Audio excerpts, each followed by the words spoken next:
Hey, are you a high achiever who struggles with perfectionism? Do you get stuck in the cycle of overthinking? Do you do everything for everyone else because you think otherwise it won't get done? Do you feel like you should come with a disclaimer? Hi, I'm anxious. Hey, I'm Katy. Full disclosure, I'm not a therapist, doctor, or mental health professional. I'm just a career mama who also struggles with anxiety. For me, anxiety reared its head at the most inconvenient times, when I wanted to be present with my family, at those high pressure business meetings, when I was laying in bed awake at night worrying instead of sleeping. I just wanted to relax and be able to have fun, and I know that you do too. What if you found tools to manage your anxiety? What if you knew how to enjoy life even though you are anxious? Look, it's time to put down that third cup of coffee and swap it for some lemon water. We're going to get control over anxiety so it can stop controlling you. Let's go, girl. Hey, sweet anxious high achiever, how are you? I'm so glad that you're joining me today. I am feeling kind of good today, and it's nice to note when that happens, isn't it, sweet anxious high achiever? Because I think that anxiety can cause you to go through stretches of time, sometimes really, really long stretches of time, where you just aren't feeling good, or your moments of feeling good are short and fleeting and inconsistent. And lately, I'm feeling pretty good, and that is something to celebrate. And I think that part of that has to do with some things that have been going on lately, including taking a little family vacation, which allowed me some time and space to kind of disconnect from the norm, relax a little bit, try some fun new things, and I'm feeling good. So I just wanted to say that out loud to you because I hope that you will notice and note when you feel good and maybe do what you can in your own life to have more moments of that and celebrate when you do, because celebration is really important, sweet anxious high achiever. So without further ado, I want to get into today's topic, which is really relevant to what I just talked about.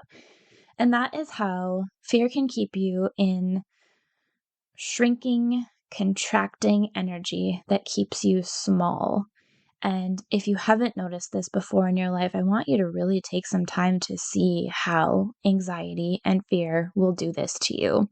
And I can give you a couple of examples because I think that it does this in a number of ways, including mentally and physically. So for me, a lot of my anxiety can be staying in my head. And what feels more shrinking, contracting than living in your own head? If you haven't listened to last week's episode, I would encourage you to go back and listen to it because I talk about writing in pencil, how you can get your kind of dreams and hopes and aspirations out of your head and into the world, and how it's safe to do that and it's okay to write them in pencil because if they change, that's fine. And I want you to think about how fear is shrinking you, maybe in ways that are mental. Again, my example is staying in my head, but there might be some others for you. And then I want you to think about how it physically contracts you or keeps you small. I'll notice that sometimes people will, when they come into a room, their physical presence is small. They've got their head down, their shoulders hunched forward, they come in quietly, they kind of go to a corner. And I want you to notice if that's something that you are doing to yourself, even if it's in really small ways. I've noticed in the past that when there are times that I've been really anxious, I clench my jaw and my jaw muscles get really sore. And that is an example of contracting, shrinking energy, is it not? A very physical manifestation of it. Or I've noticed in the past where I've had issues with tension in my neck and shoulder and upper back muscles related to fear and anxiety. And that is yet another very real, tangible, visible example of how fear can keep you in contracting, shrinking, keeping you small energy. And none of that feels good. And none of it is healthy or good for me. And it's not what I ultimately want for my life. I want a life that is the opposite of fear, shrinking, and staying small. And to me, the opposite of that is expansion. So I've been thinking a lot lately about expansion and what that feels like in my body when I think about it. When I sit and think to myself, what would it feel like to expand in my life right now in various ways? I notice this physical sensation, and for me, it shows up kind of in my chest.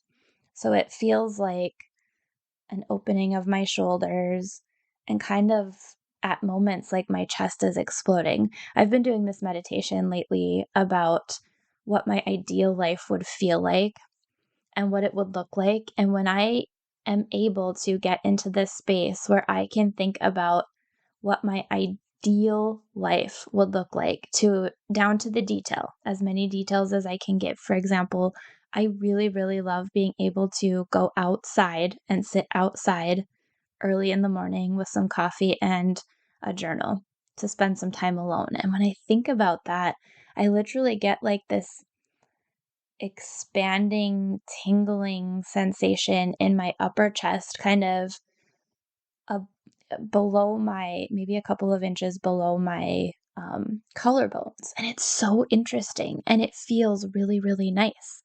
And so I'd love for you to maybe do that, to think about, get quiet and sit still and think about what your ideal life might feel like, what it would feel like to expand. And then take some time to notice in your body the physical sensations that accompany that and notice how they feel to you. And I'm guessing they'll probably feel really nice. And so then what's the next step, right?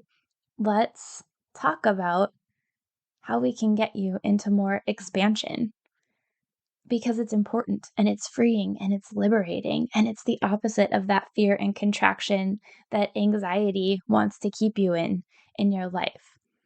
So, what can you do to expand? Think about that. For me, I have noticed it's making intentional space to be creative and have fun. And so I mentioned earlier that I had a family vacation recently, and I have noticed that it feels really, really good to get out of my normal routine, go away from my normal spaces, and plan some fun things. We did some fun things with the kids. We had some fine dining experiences, and those things feel really expanding to me. They feel freeing, they feel liberating. And I've noticed that they create in my physical body and my mind space to move away from the anxiety, space to expand, space to think creatively, space to dream about what my ideal life might look like, space to write in pencil what my hopes and dreams are. So, sweet high achiever, I just want to encourage you to notice this week, how is anxiety and fear shrinking you or keeping you small? And I want you to think about it as specifically as you can. How is it mentally doing those things to you? And how is it physically doing those things to you? And then I want you to notice what might feel expanding to you. I want you to think about what your dreams are, what your hopes are, what your ideal life might look like. And how does this feel in your physical body? And notice how it expands you. And I want you to take note, especially of the physical sensations that those thoughts create in your body. Because then next, what we're going to do, Sweet Anxious High Achiever, is we're going to find ways that you can expand in your life consciously. Not just once in a while when you take a few minutes to meditate, like when I give you this homework to do, but more often. You're going to find more moments in your life where you can find the expanding energy. That's what I've got for you today, Sweet High Achiever. I'm so glad that you're here. If you haven't yet joined my free Facebook group, please do that. The link to join is in the show notes. We'd love to have you there. It's an incredible community of anxious high achievers just like you who are there for some support, encouragement, and fun. And also, right now, what I'm offering to you in that Facebook group is a little bit of support with your dreaming and expansion. So if you come to the Facebook group, I'm going to be talking more about that in the upcoming weeks. So again, the link to join is in the show notes. I'd love to have you there. Thanks so much for being here today, Sweet Anxious High Achiever, and I can't wait to talk with you next week. Hey friend, thanks for being here. Did today's episode help you feel more in control of your anxiety? Did it inspire you to rest or relax? Or maybe it challenged you to really look at why anxiety is a part of your life. If so, I'd love to hear from you. If you would take 30 seconds, pause this episode, scroll down in Apple Podcasts, and leave me a review, I would be so grateful. See you next week. Disclaimer, I am not a medical professional, and this podcast is not providing therapy or medical treatment.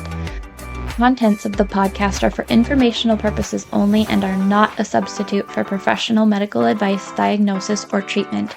Always consult your healthcare provider with your health questions and concerns.